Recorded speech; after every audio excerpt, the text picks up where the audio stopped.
World economic ফোরামের প্রেসিডেন্টের সঙ্গে প্রধানমন্ত্রীর বৈঠক, কর্মসংস্থান ও বিনিয়োগ নিয়ে আলোচনা।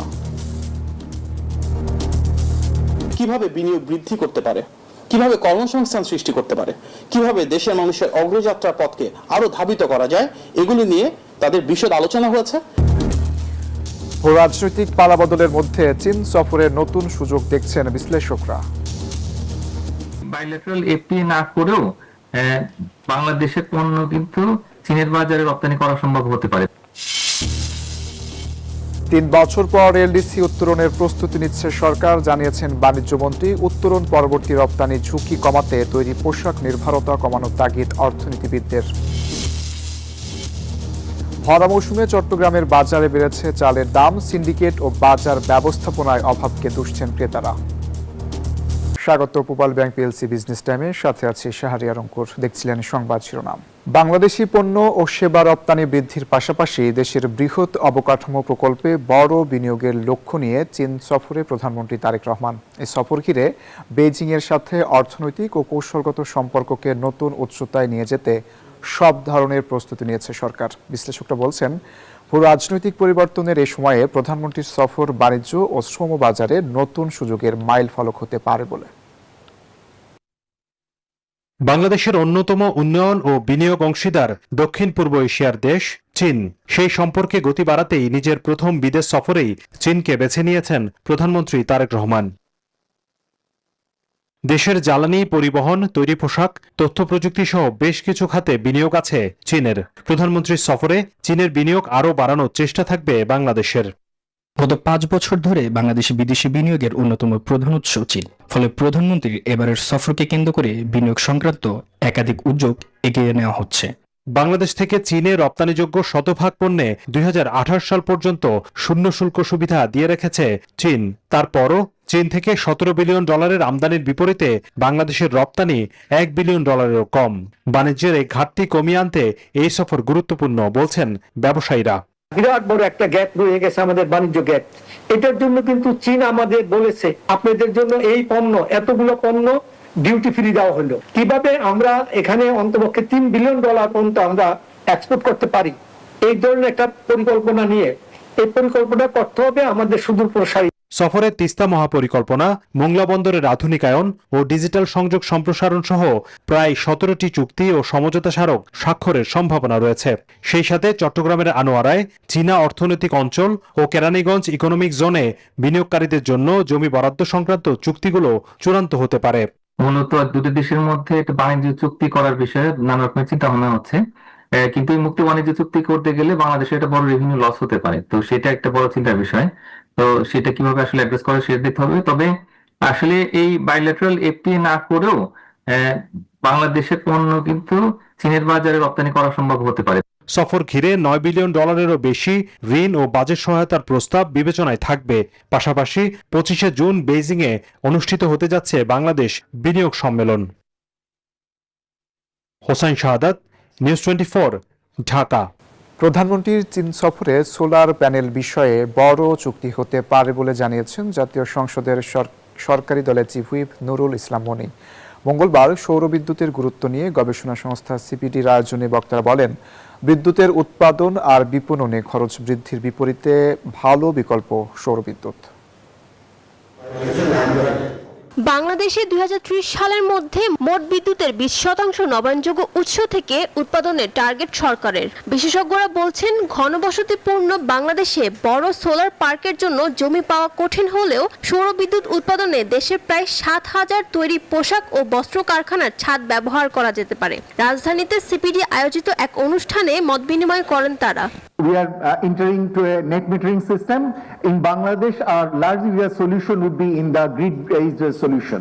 বিশেষজ্ঞদের মতে, শুল্ক তুলে দিলে একটি সোলার সিস্টেমের মোট খরচ 40 থেকে 50% পর্যন্ত কমে যেতে পারে। That the grid won't be extended in those areas, but later our Prime Minister then took this thing that the whole I want 100% electrification, and somehow or other she extended the grid. তা weber করলে কিন্তু জনগণ এই যে প্রাইসে তারা বিদ্যুৎ কিনছে তার কাছাকাছি বা তার চেয়ে কমে পাবে। তো তারা সাস্টেইনেবল বিদ্যুৎ পাওয়ার জন্য কিন্তু সবাই ব্যাটারি এবং সোলার কিন্তু লাগাবে। প্রধানমন্ত্রীর আসন্ন চীন সফরে সোলার প্যানেল ও নবায়নযোগ্য জ্বালানি খাতে বড় চুক্তি হতে পারে জানান সংসদের চিফ হুইপ। এই সেক্টরটা যদি এগিয়ে আসে, গভর্নমেন্ট এখন বর্তমানে আমাদের প্রধানমন্ত্রী বর্তমানে চায়না আছেন এবং আপনারা দেখবেন এখনো ডিসিশন হয়নি, আপনারা দেখবেন বড় চুক্তি হবে আমাদের এই সোলার ব্যাপারটা নিয়ে ইনশাআল্লাহ। বিশেষজ্ঞরা বলছেন পাকিস্তানের মতো অনিয়ন্ত্রিত উপায়ে নয়, বাংলাদেশকে এ খাতে এগোতে হবে দীর্ঘমেয়াদী ও সুপরিকল্পিত পরিকল্পনা নিয়ে। ফারজানা রিয়া, নিউজ 24, ঢাকা। চলতি নভেম্বরে না হলেও 3 বছর পর এলডিসি উত্তরণ নিশ্চিত বলেছেন বাণিজ্যমন্ত্রী খন্দকার আব্দুল মুক্তাদির। সিরডাপ আয়োজিত এক সেমিনারে মন্ত্রী বলেন, এলডিসি উত্তরণের চ্যালেঞ্জ মোকাবেলায় প্রস্তুতি নিচ্ছে সরকার। এ সময় অর্থনীতিবিদরা এলডিসি উত্তরণ পরবর্তী রপ্তানি ঝুঁকি কমাতে সরকার তৈরি পোশাকের ওপর নির্ভরতা কমিয়ে নন আরএমজি খাতে টেকসই অবকাঠামো ও নীতিগত সংস্কারের আহ্বান জানান। এলডিসি উত্তরণ যত বড় মাইলফলক হোক, গ্রাজুয়েশনের পর কমবে বাণিজ্য ও শুল্ক সুবিধা। আন্তর্জাতিক সমীক্ষা বলছে, অগ্রাধিকারমূলক বাজার সুবিধা হারালে দেশের মোট রপ্তানির প্রায় 32% বা $17.7 বিলিয়ন বাজার হুমকির মুখে পড়বে, যার সিংহভাগই তৈরি পোশাক ও পাদুকা খাতের।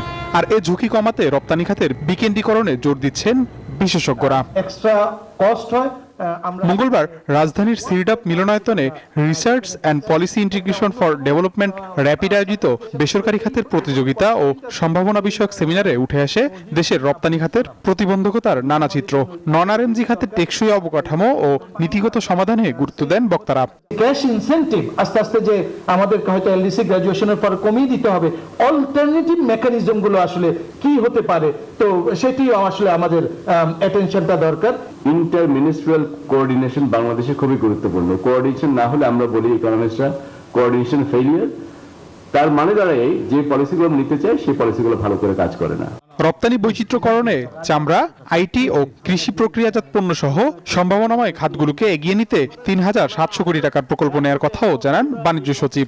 যখন আমরা ডিপিপিটাকে একটা ফরম্যাটে পাবো, তখন আমরা চেষ্টা করবো যে 6টা-7টা যেই সেক্টর আছে সেই সেক্টরগুলোর সঙ্গে বসে আপনাদের বিষয়গুলো আমরা এখানে রাখতে পেরেছি কিনা, যেটা আমাদের সময় আছে।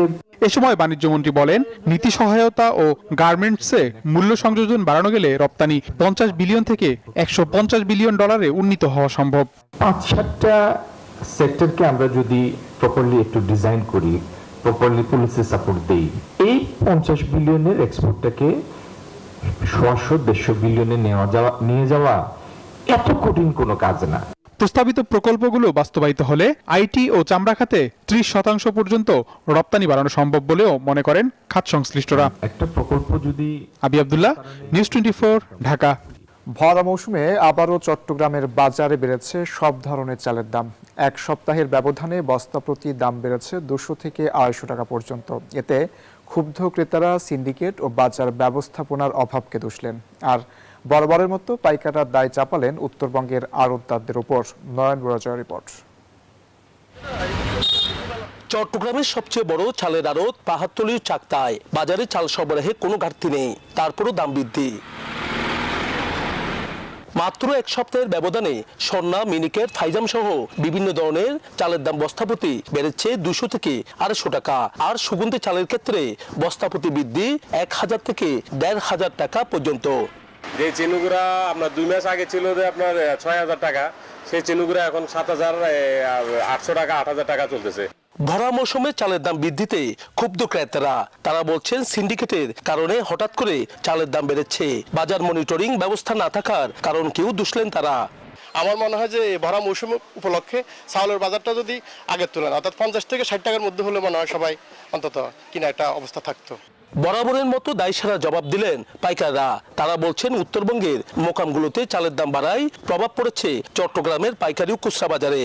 ব্যাংকে এখন টাকা রাখতেছে না, তারা ধান চাউল কিনে স্টক করতেছে, বা কিছু কিছু আমাদের হাসকি মিলটির এইসব জায়গাতে ধান চাউলের উপরে তারা নজর দিছে, তারা প্রচুর ধান চাউল কিনে স্টক করতেছে। ওই কারণে কিছুটা এটার প্রভাব পড়ছে বলে আমাদের মনে হয়। দফায় দফায় চালের দাম বাড়ায় সংসারের খরচ সামলাতে হিমশিম খাচ্ছেন ক্রেতারা। তাই বাজার তদারকি জোরদার করে মূল্যবৃদ্ধি নিয়ন্ত্রণের দাবি তাদের। নয়ন বড়ুয়া জয়, নিউজ 24, চট্টগ্রাম। আর এই ছিল বিজনেস টাইমে। এতক্ষণ সাথে থাকার জন্য ধন্যবাদ সবাইকে।